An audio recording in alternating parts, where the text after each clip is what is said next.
नमस्कार। लोक दर्पण पर प्रस्तुत है धारावाहिक कुलक्षणी नार की 21वीं कड़ी।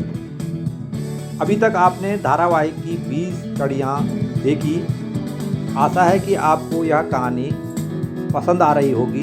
अगर आपको लोक दर्पण पर प्रकाशित कहानियाँ पसंद आए तो चैनल को लाइक, शेयर और सब्सक्राइब करना न भूलें, जिससे मैं हर रोज़ आपके लिए धारावाहिक की अगली कड़ियाँ प्रकाशित कर सकूं। आइए देखते हैं कुलक्षणी नार धारावाहिक की 21वीं कड़ी। बंटी और रवि का भेजा हुआ पत्र एक सप्ताह बाद ही कुबेर के पिता काशीराम को मिल गया। बेटे के पत्र को देखकर उनके चेहरे की खोई हुई रौनक वापस आ गई। घर से जाने के 7 माह से अधिक समय बाद कुबेर का अपने पिता के लिए पहला पत्र आया था। काशीराम ने सोचा, बेटे के मन से माता पिता के प्रति नाराजगी अब शायद दूर हो गई होगी। नंदुली घर के आगे के खेत में साग सब्जियों की निराई गुड़ाई कर रही थी। जैसे ही पोस्टमैन ने काशीराम को कुबेर का पत्र दिया, नंदुली खेत का काम छोड़कर घर के आंगन में दौड़ी चली आई। उसने पोस्टमैन को चाय पीने को कहा, लेकिन पोस्टमैन ने किसी अन्य गांव की जरूरी डाक का हवाला दिया और तुरंत वहां से वापस चला गया। मंजू भी ससुराल लौट आई थी और रोज की तरह वह गौशाला में बंधे ढोर डंगरों को चारा देने गई थी। काशीराम ने कुबेर की माँ से कहा, कुबेर की ईजा, कुबेर की चिट्ठी आई है, इधर बैठ, मैं चिट्ठी पढ़कर सुना रहा हूँ। नंदुली घर के आगे बने आंगन की दीवार में बैठ गई तो काशीराम ने बिना देर किए पत्र खोलकर उसे पढ़ना शुरू कर दिया। पत्र की 2-3 पंक्तियां पढ़ने के बाद जैसे ही काशीराम ने इस पंक्ति को पढ़ा कि कुबेर ने संन्यास धारण कर लिया है, उसके माथे पर पसीना छूटने लगा। इसी तरह उसने चिट्ठी को पूरा पढ़ा। 7 माह के बाद चंद मिनट पहले जो खुशी काशीराम के चेहरे पर लौटी थी, वह पल भर में ही कापूर हो गई। चिट्ठी सुनकर नंदुली की आंखों से आंसुओं की धार फूट पड़ी। काशीराम भी अपने आंसू न रोक सका। आखिर कुबेर ही तो उनके बुढ़ापे का सहारा था। दोनों को कुबेर से कितनी आशाएं एवं उम्मीदें थी। आज कुबेर का पत्र पढ़कर दोनों को ऐसा लगा जैसे उनके जीवन का सबसे बड़ा धन उनके हाथ से निकल गया हो। अब उन दोनों के लिए स्वयं का जीवन एक बोझ सा लगने लगा था।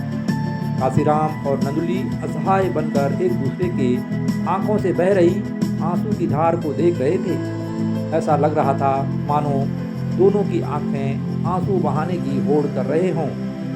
करीब आधा घंटे बाद मंजू भी गौशाला का काम निपटाकर घर पहुंच गई। मंजू ने घर के आंगन में बैठे सास ससुर को रोते हुए देखा तो उसने सोचा, परिवार में कोई दुखद घटना घटी होगी। वह जाकर अपनी सास की बगल में बैठ गई। उसने सास से पूछा, सास जी, आप क्यों रो रही हो? क्या बात है जो आप दोनों इस तरह रो रहे हो? नंदुली क्या जवाब देती। मंजू को देखकर वह जोर जोर से रोने लगी। मंजू ने फिर अपने ससुर से पूछा, ससुर जी, बात क्या है? लगता है आप मुझसे कुछ छिपा रहे हो। यह कहकर नारी हृदय के अनुरूप उसकी आंखों से भी आंसू छलकने लगे।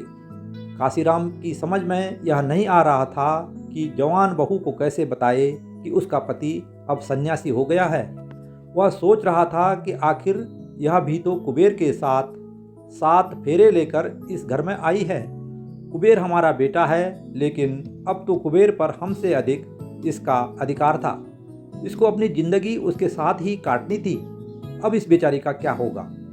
यह सोच सोच कर बूढ़ा काशीराम गस खाकर मूर्छित हो गया। वह आंगन की दीवार से लुढ़क कर आंगन पर गिर गया।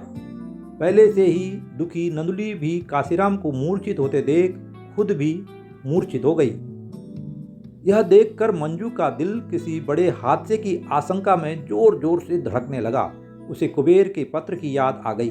कहीं कुबेर ने अपने कथनानुसार कोई गलत कदम तो नहीं उठा दिया?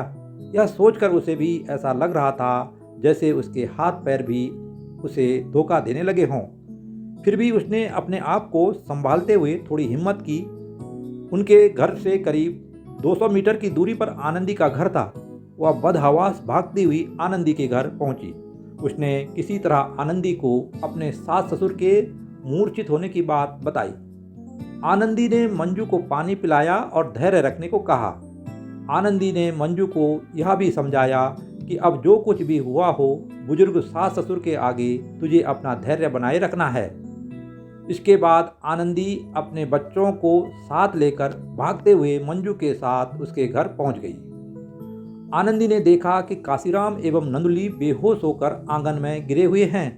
उसने मंजू से पानी मंगाया और दोनों के मुंह पर पानी के छींटे मारे। पानी के छींटे मारते ही काशीराम को थोड़ा होश आ गया। आनंदी ने मंजू को बूढ़े को पानी पिलाने को कहा और खुद नंदुली के हाथ पैरों की मालिश करने लगी। नंदुली के मुंह से झाग निकल रहा था। मंजू ने काशीराम को जैसे ही पीने के लिए पानी दिया, उसे काशीराम के हाथ में अंतर्देशीय पत्र दिखाई दिया। उसने एक हाथ से पानी का गिलास काशीराम के मुंह पर लगाया और दूसरे हाथ से काशीराम के हाथ से वह पत्र ले लिया।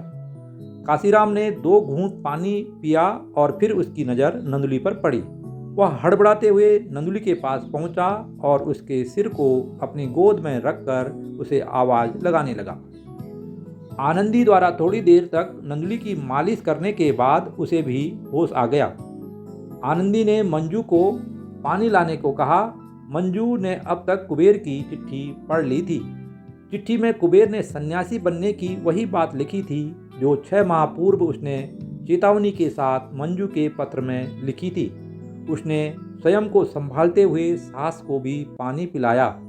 फिर उसने सास ससुर से कहा, आप लोग उनकी इस चिट्ठी में लिखी बातों से दुखी हैं ना? आपका दुख मैं समझ सकती हूँ, लेकिन आप मुझे भी देखो। आपको अपने पुत्र के सन्यासी होने का दुख है। यह दुख मेरे लिए भी उतना ही बड़ा है। आपका बेटा तो अभी जीवित है, लेकिन सन्यासी बनने के बाद मैंने तो अपना पति हमेशा के लिए खो दिया है।